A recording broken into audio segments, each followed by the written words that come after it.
ಮತ್ತೆ ದುರ್ಯೋಧನ ಮುಂದುವರೆದು ಹೇಳ್ತಾ ಇದ್ದಾನೆ, ಅನ್ನೇಚ ಬಹವ ಶೂರಾ ಮದರ್ತೆ ತ್ಯಕ್ತ ಜೀವಿತಾ ನಾನಾ ಶಸ್ತ್ರ ಪ್ರಹರಣಾ ಸರ್ವೇ ಯುದ್ಧ ವಿಶಾರದಾ. ಮುಂದುವರೆದು ಮತ್ತೆ ಹೇಳ್ತಾ ಇದ್ದಾನೆ, ನಮ್ಮ ಸೈನ್ಯದಲ್ಲಿ ನನಗಾಗಿ ಜೀವ ಕೊಡುವುದಕ್ಕೆ ಅನೇಕ ವೀರರು ಈಗ ರಣರಂಗದಲ್ಲಿ ಉಪಸ್ಥಿತರಿದ್ದಾರೆ. ಅವರೆಲ್ಲ ಹೇಗಿದ್ದಾರೆ? ನಾನಾ ಶಸ್ತ್ರ ಪ್ರಹರಣ ಇದ್ದ, ಅನೇಕ ವಿಧದ ಶಸ್ತ್ರಗಳಲ್ಲಿ ಪ್ರವೀಣರಾದಂಥವರು, ಎಲ್ಲ ವಿಧದ ಶಸ್ತ್ರಗಳನ್ನು ಬಳಸಂಥವರಿದ್ದಾರೆ. ನಾನಾ ಶಸ್ತ್ರ ಸರ್ವೇ ಯುದ್ಧ ವಿಶಾರದ, ಎಲ್ಲ ಯುದ್ಧ ವಿದ್ಯೆಗಳಲ್ಲಿ ಪ್ರವೀಣರಾಗಿದ್ದಾರೆ. ಇಂಥ ಅನೇಕ ಜನ ಸೈನಿಕರು ನಮ್ಮ ಸೈನ್ಯದಲ್ಲಿದ್ದಿದ್ದಾರೆ. ಮತ್ತು ಮುಂದುವರೆದು ಹೇಳ್ತಾನೆ, ಮತ್ತೆ ತನ್ನ ಹಳೆಯ ರಾಗಕ್ಕೆ ಬರಾಗತ್ತಾನವ. ಅಪರ್ಯಾಪ್ತಂ ತದಸ್ಮಾಕಂ ಬಲಂ ಭೀಷ್ಮಾಭಿರಕ್ಷಿತಂ ಪರ್ಯಾಪ್ತಂ ತ್ವಿದಮೇತೇಷಾಂ ಬಲಂ ಭೀಮಾಭಿರಕ್ಷಿತಂ.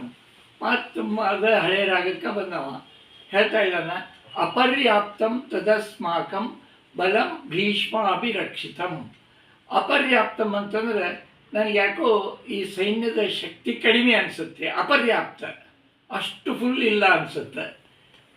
ಅದೇ ಭೀಮನಿಂದ ರಕ್ಷಿತವಾದಂಥ ಸೈನ್ಯ ಪರ್ಯಾಪ್ತಂ, ಯುದ್ಧ ಗೆಲ್ಲೋದಕ್ಕೆ ಎಷ್ಟು ಬೇಕೋ ಅಷ್ಟಿದೆ ಅಂತಂದು ಅನಿಸುತ್ತೆ. ಗಮನಿಸಿ, 11 ಅಕ್ಷೋಹಿಣಿ ಸೈನ್ಯ ಕೌರವರದು, 7 ಅಕ್ಷೋಹಿಣಿ ಸೈನ್ಯ ಪಾಂಡವರದು.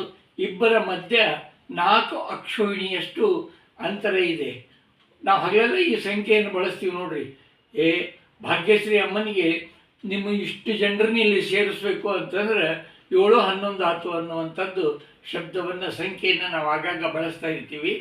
ಅಂತಹ ಒಂದು ಸಂಖ್ಯೆ ಇದೇ ಮಹಾಭಾರತದ ಯುದ್ಧದಿಂದನೇ ಬಂದಿದ್ದು.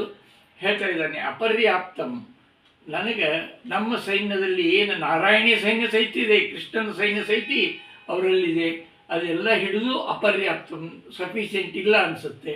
ಅದೇ ಭೀಮನಿಂದ ರಕ್ಷಿತವಾದಂಥ ಸೈನ್ಯ ಪರ್ಯಾಪ್ತಂ, ಸಾಕಷ್ಟಿದೆ ಅಂತ ಅನಿಸುತ್ತೆ ಅಂತ ದುರ್ಯೋಧನ ಹೇಳ್ತಾ ಇದ್ದಾನೆ.